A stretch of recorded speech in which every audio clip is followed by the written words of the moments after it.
Congress party के विदेश विभाग के कोऑर्डिनेटर और उनके चुनाव घोषणा पत्र कमेटी के सदस्य श्री सैम पित्रोड़ा जी का जो कल बयान आया वो काफी चिंताओं को जन्म देने वाला है। उन्होंने प्रमुख रूप से बयान में 4 बातें बताई हैं। एक, ये जो पुलवामा पर निंदनीय हमला हुआ और हमारे 40 सुरक्षा बल के जवान शहीद हो गए, उसको एक रूटीन घटना बताया है। दूसरा, कुछ लोगों की हरकतों से पूरे देश को दोषी नहीं मानना चाहिए, इस प्रकार का भी बयान दिया। तीसरा, 26/11 के रेफरेंस में कहा कि आतंकी हमलों का जवाब एयर स्ट्राइक या सर्जिकल स्ट्राइक नहीं हो सकता, बातचीत हो सकता है। और मैं आज कांग्रेस पार्टी को कुछ सवाल पूछना चाहता हूं। कांग्रेस पार्टी के अध्यक्ष श्री ने इस बात को देश की जनता के सामने स्पष्ट करना चाहिए कि आप इस प्रकार के जघन्य हमले को, जो देश की जनता को झिंझोड़ कर रख देते हैं, उसको आप सामान्य घटना मानते हैं, रूटीन घटना मानते हैं। 2, कुछ लोगों की हरकतों से, 7-8 लोगों की हरकतों से किसी देश को दोषी नहीं मानने चाहिए। क्या कांग्रेस पार्टी मानती है कि जो आतंकवादी घटनाएं देश में होती है, इसका पाकिस्तान सरकार, पाकिस्तान की सेना से कोई रिश्ता है या नहीं है? इसकी स्पष्टता करनी चाहिए। अगर रिश्ता है तो फिर दोषी कौन है, इसका जवाब कांग्रेस पार्टी ने देना चाहिए। और तीसरा, आतंकवादी हमले का जवाब सर्जिकल स्ट्राइक और एयर स्ट्राइक से नहीं देना चाहिए, बातचीत से इसका समाधान ढूंढना चाहिए। क्या ये कांग्रेस पार्टी की आतंकवाद को डील करने की नीति अधिकृत है क्या? कांग्रेस पार्टी के अध्यक्ष ने तीनों मामलों पर देश की जनता को जवाब देना चाहिए।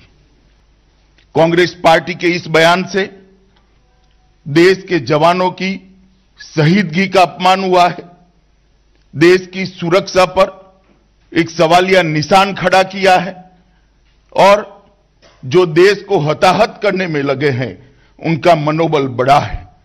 ये तीनों बातों का जवाब कांग्रेस पार्टी ने देना चाहिए।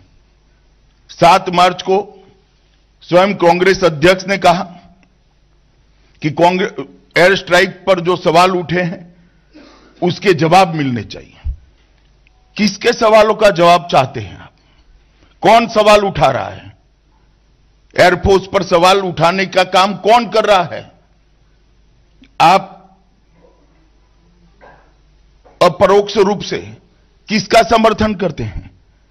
भारतीय एयरफोर्स, भारत की एयरफोर्स पर संदेह करना ये किसी भी पार्टी के राष्ट्रीय अध्यक्ष के लिए, मैं मानता हूं, उचित नहीं है। इसका भी जवाब उन्होंने देना चाहिए।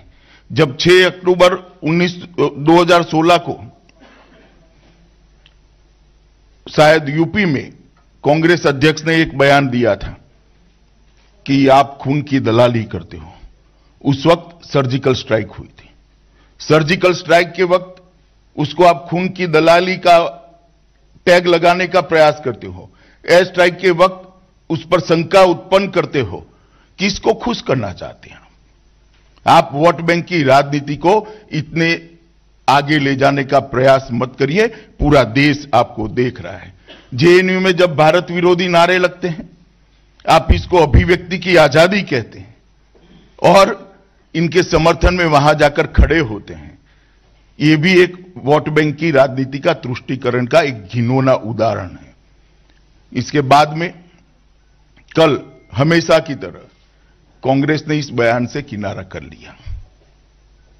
मैं एक सलाह देना चाहता हूं कांग्रेस पार्टी को, आपके किनारे को देश की जनता ठीक तरह से समझती है, इसीलिए आपको किनारे कर दिया है।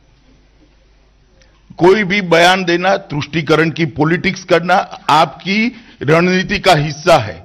कभी बीके हरिप्रसाद को व्यक्तिगत बयान बता देते हैं, कभी दिग्विजय सिंह के बयान को व्यक्तिगत बयान बता देते हैं, कभी पी चिदंबरम के बयान को व्यक्तिगत बयान बता देते हैं, कभी कपिल सिब्बल के बयान को व्यक्तिगत बयान बता देते हैं, कभी नवजोत सिंह सिद्धू के बयान को व्यक्तिगत बयान बता देते हैं, मणिशंकर अय्यर को एक्सपेल कर वापिस ले लेते हो, संदीप दीक्षित जब सेनाध्यक्ष गुंडे जैसे हैं कहते हैं उनको व्यक्तिगत बयान बता देते हो, मगर ये लोगों को कुछ नहीं होता। वो कांग्रेस अध्यक्ष के इर्द गिर्द घूमते हैं। एक कांग्रेस अध्यक्ष श्री राहुल गांधी की रणनीति का हिस्सा है वोट बैंक की ओछी राजनीति, तुष्टीकरण की राजनीति, इर्द गिर्द से लोगों से कराते रहो, बयान से किनारा करते रहो, देश हित के ऊपर वोट प्राप्त करने की राजनीति करते रहो।